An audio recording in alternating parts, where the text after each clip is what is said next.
So you may have seen in my other videos that I picked up this PSP E1003 model, also known as the Street, and this reason is just to show you that I've hacked it. It's actually got a, if you look in here, a micro SD to memory stick Pro Duo card in there. So we'll just have a look at what the results of the hacking are so far. It was really easy to do, literally just copy a couple of files into the PSP game folder on the memory card. So as you can see there, the game's starting up as usual. Grand Theft Auto Chinatown Wars is there. I was just playing a bit of that last night. So if it's gone straight into it, if I press select, it should come up with the menu. So it hasn't, so all I have to do is go onto the memory, pick the wrong menu, need the game menu, go onto the memory stick. So here you'll see there's a Game Boy emulator, and if you try and open that now, it won't work. Next down, this is basically the installer. So what you'll do is just start up your PSP, run the installer, and then it'll restart and it'll basically be hacked. The only thing is, each time you actually switch the PSP off, it'll kind of go out of hack mode. I mean, you can do that, the I don't know what you call that, like the soft power off or whatever. You could do that and it'll remain in the hack state once it's in there. But like I say, if you go for the full hard power off, or whatever you want to call it, where you hold down the power slider, then it'll revert back to the standard state. So then what you need to do is basically run this launcher here, and this will basically restart your PSP, and start up again in hacked mode. As you can see there, it's just booting some stuff.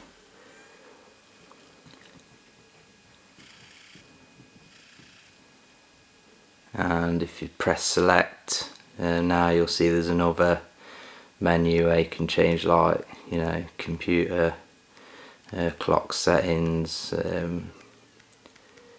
you know, just some random stuff. I'm not really sure what these some of these options do, so I've not really messed about with any of them. And what this allows you to do, if we go to where we were before on the memory stick, it allows you to run like homebrew, so you can get all like the ISO tools and stuff for playing downloaded ISOs. But here I've got installed a Game Boy emulator. Reason I went for the Game Boy emulator to test this is the memory card's only 32 megabytes. It was just something that I came across the other day. So if we go into ROMs, I've got some kind of hacked like Sonic games, Sonic 6, as you can see. And if you press start, just turn the sound up, so you can hear there it's got the old Game Boy kind of sound. So yeah, this is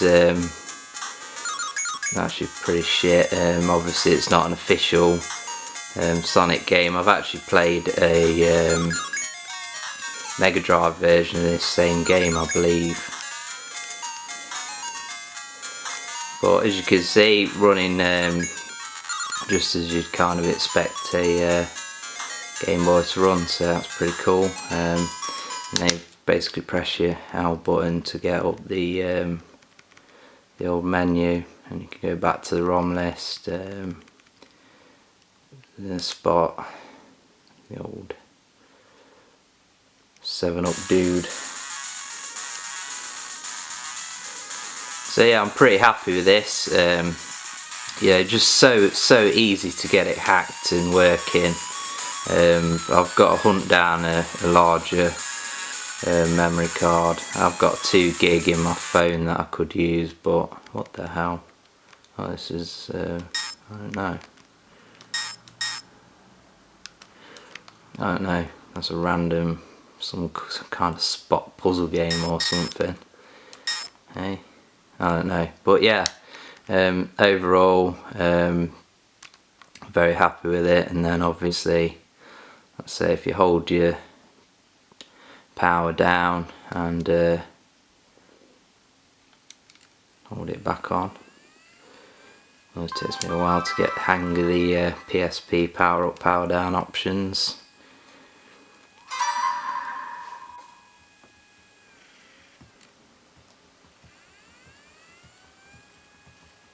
Quite annoying how long the PSP takes to boot up. It should be, instant really. You just like to get the logos on, so yep, then you can see it boots the game up as it would usually.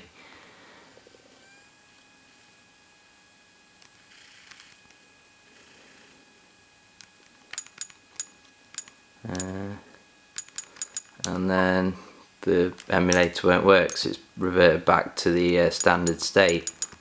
So this is just a video showing you that I've hacked it. It's very easy to do. There's loads of forums out there, and there's a link to get the hack and all that sort of stuff. So I'll probably do a separate video on how to actually hack the PSP, but this was just a kind of little update to show you what I've done with the PSP.